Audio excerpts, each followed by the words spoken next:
The coat looked ordinary at first, slung over the back of a scratched wooden chair in a crowded coffee shop in downtown Seattle, but something about it stopped Nathaniel Harper in his tracks, as if the world had quietly leaned in and held its breath. The billionaire CEO who closed million-dollar deals before sunrise felt a strange pull toward that forgotten coat, a tug he could not explain, and in that small, steam-fogged cafe, surrounded by strangers and the low hum of espresso machines, his life began to shift in ways no boardroom ever had.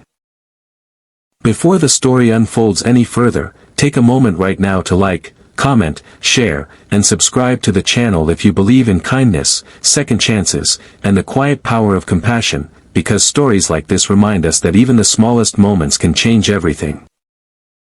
Nathaniel had built his empire from a rented garage in Oregon into one of the most influential tech companies in the United States, but success had slowly hollowed him out, replacing warmth with schedules, assistants, and empty penthouses.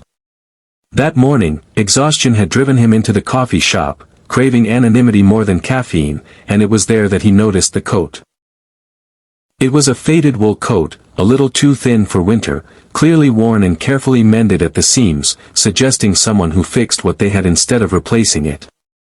When Nathaniel lifted it gently, intending to hand it to the barista, he felt unexpected weight in the pocket, heavier than keys, heavier than chance. Inside the coat pocket was a small envelope, creased and soft from being held too often, and tucked behind it was a plastic pill bottle and a folded grocery receipt with handwritten notes in the margins. Nathaniel did not open the envelope at first, but the receipt caught his attention, listing bread, milk, apples, and insulin supplies, the total circled in red ink, with a smaller note below reading, "If short this week, skip dinner." That single line struck him harder than any market crash ever had, because it revealed a life measured not in ambition but in survival. Against his usual instincts, Nathaniel sat down, holding the coat like it was fragile, and waited. Minutes stretched into half an hour, and just as he began to think the owner might never return, a woman hurried in, panic written across her face. Her name was Abigail Turner, though Nathaniel would not learn it until later, and she looked like someone who carried the weight of the world quietly, apologizing to it as she went. She scanned the room desperately, her eyes landing on the chair, then on Nathaniel holding the coat, and her shoulders sagged in visible relief mixed with fear, as if losing that coat would have shattered something essential inside her. Abigail worked 2 jobs, one as a night cleaner at a hospital in Tacoma and another stocking shelves at a grocery store, while caring for her younger brother Samuel, whose health had been fragile since childhood. That coat was more than warmth, it held her reminders, her planning, her fragile sense of control.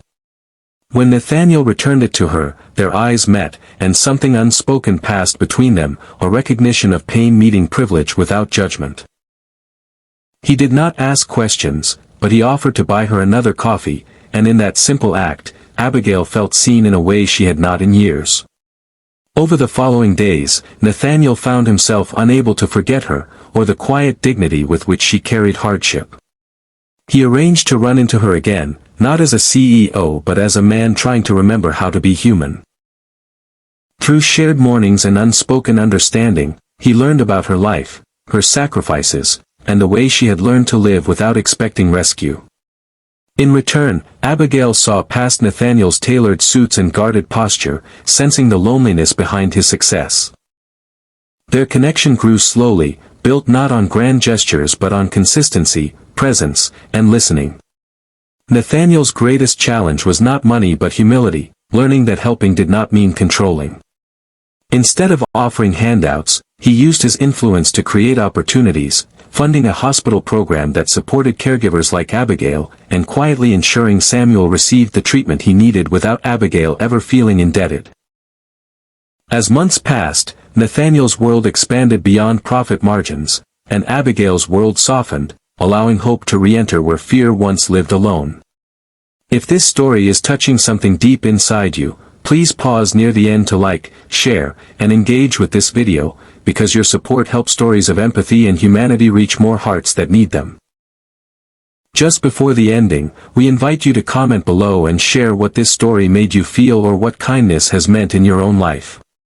On a crisp autumn morning, Nathaniel returned to the same coffee shop, the chair still scratched, the air still warm with roasted beans, but everything else felt transformed. Abigail arrived wearing a new coat, not expensive, just sturdy and warm, and she smiled with a confidence born from stability rather than relief.